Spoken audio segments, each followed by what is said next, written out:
રાજ્યમાં મેઘરાજાએ માજા મૂકી છે। અમુક વિસ્તારો એવા છે કે જ્યાં મેઘરાજાનું રૌદ્ર સ્વરૂપ જોવા મળ્યું છે। એ વિસ્તારોમાંથી એક એટલે નવસારીની આજે વાત કરવી છે। નમસ્કાર, આપની સાથે હું સેજલ।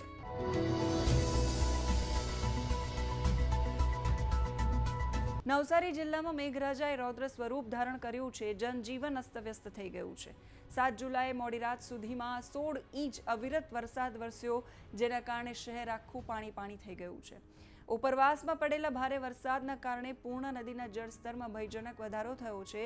પૂર્ણા નદી પોતાની ભયજનક સપાટીથી 4 ફૂટ ઉપર એટલે કે 27 ફૂટે વહેતી થઈ છે અને શહેરના નીચાણવાળા અનેક વિસ્તારોમાં પાણી ફરી વળ્યા છે। ગંભીર પરિસ્થિતિને જોતા પ્રશાસને 2000 કરતાં વધારે લોકોને સુરક્ષિત સ્થળે ખસેડ્યા છે।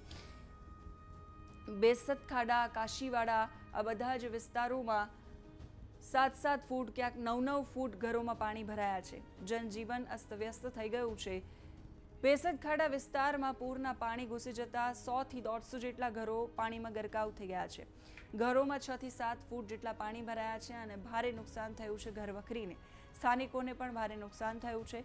બપોરથી વરસાદનું જોર વધ્યું અને લોકો સજાગ થઈ ગયા। કિંમતી ઘરવખરી સુરક્ષિત સ્થળે ખસેડી એટલે એનો બચાવ થયો। માળિયા પર ચડાવી દીધી એટલે એનો બચાવ થયો।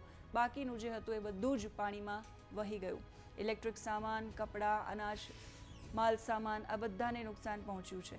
તો કાશીવાડા વિસ્તારમાં પણ આકાશી આફતે ભારે તારાજી સર્જી છે। નીચાણવાળા વિસ્તારમાં પાણી ભરાવાના શરૂ થયા। પૂર્ણા નદી છે એના પાણી ભરાયા। 8 થી 9 ફૂટ જેટલા પાણી છે। પૂરના પાણીએ ફરી વળ્યા। 300 થી વધારે ઘરો છે એના પરિવારોને રાતોરાત ઘર છોડીને સ્થળાંતર કરવું પડ્યું।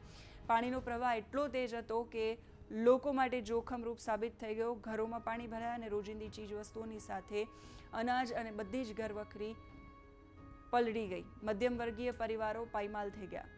આ સાથે હવામાન વિભાગે આજે પણ નવસારી જિલ્લાને ઓરેન્જ એલર્ટમાં મૂક્યું છે।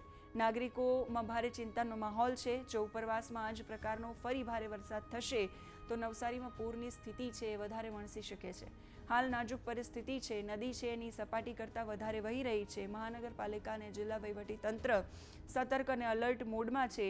જોવાનું એ છે કે મેઘરાજા ખમૈયા કરે છે કે ફરી પાછું પોતાનું રૌદ્ર સ્વરૂપ બતાવે છે।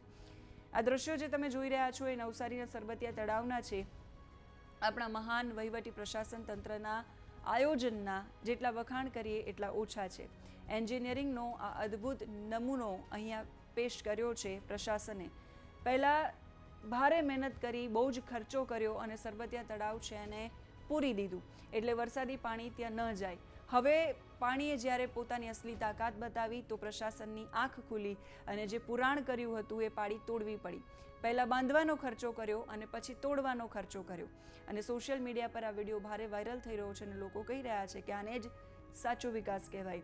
આટલાથી મન ન ભરાયું તો રસ્તાની વચ્ચોવચ્ચ બાંધકામ ખડકી દીધું એટલે ટ્રાફિક જામ પણ થયો।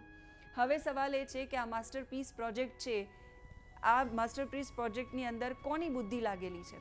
કારણ કે આ પ્રોજેક્ટના કારણે લુન્સીકુઈ મેદાનથી 4 પુલ અને પ્રજાપતિ આશ્રમથી શહીદ ચોક સુધીનો આખો વિસ્તાર છે એ જાણે એડવેન્ચર પાર્કમાં ફેરવાઈ ગયો છે।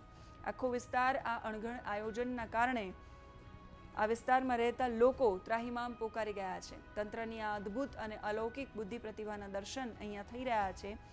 આ જ પ્રકારની પરિસ્થિતિ નવસારીના ઘણા બધા વિસ્તારોમાં છે। જો નવસારીના બીજા વિસ્તારોમાં પણ આવી પરિસ્થિતિ હોય તો તમે કમેન્ટ કરીને અમારા સુધી પહોંચાડી શકો છો।